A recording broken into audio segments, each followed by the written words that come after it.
কিভাবে আপনার জীবনের প্রতিটি অঙ্গনকে হালাল দিয়ে সাজাবেন, কিভাবে এই হারাম থেকে বেঁচে থাকবেন, এর কিছু মূলনীতি আছে। Some principles you have to follow ইট।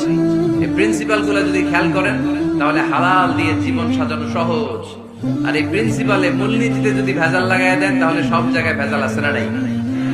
আজকে এই চমৎকার দুপুরে আমরা হালাল হারামের মূলনীতির ব্যাপারে কয়েকটি কথা শুনে বিদায় নিব ইনশাআল্লাহ। পড়ব হালাল এবং হারামের প্রথম মূলনীতি হচ্ছে আল আসলু ফিল আশিয়াই আল ইবাহা।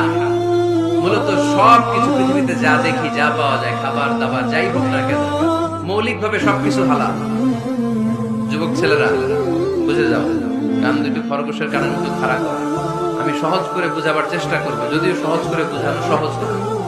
সহজ করে কইতে আমায় কহজে, সহজ করে যায় না কওয়া সহজে, ঠিক কিনা?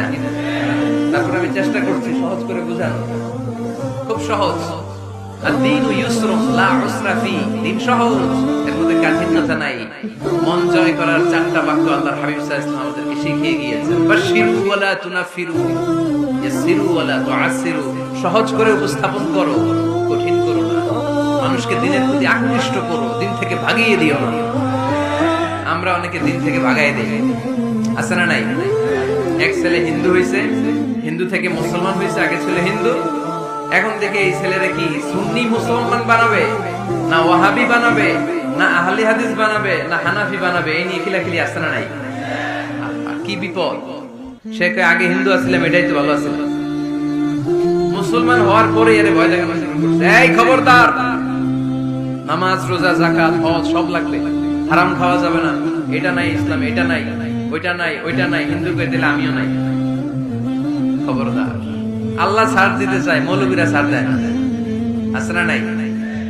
আমরা যেন কঠিন না করি। হালাল হারামের প্রথম মূলনীতি হচ্ছে basically everything in this world is হালাল। এই পৃথিবীতে যা আছে সবই হালাল। সব কি?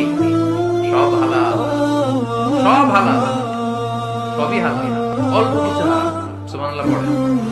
যদি এমন হইতো এই পৃথিবীতে যা আছে সবই হারাম, অল্প কিছু হালাল, খুব ভালো হইতো, তাই না? সুবিধা হইতো আমাদের। আমাদের সুবিধা করে দিলেন কে? সুবহানাল্লাহ পড়বেন না? বেসিক্যালি এভরিথিং ইজ হালাল। পৃথিবীর সব কিছু হালাল। আপনারা যদি কেউ কিছু বলে যে এটা কি হালাল না হারাম, আপনি হুট করে বলবেন আগে বলবো হালাল।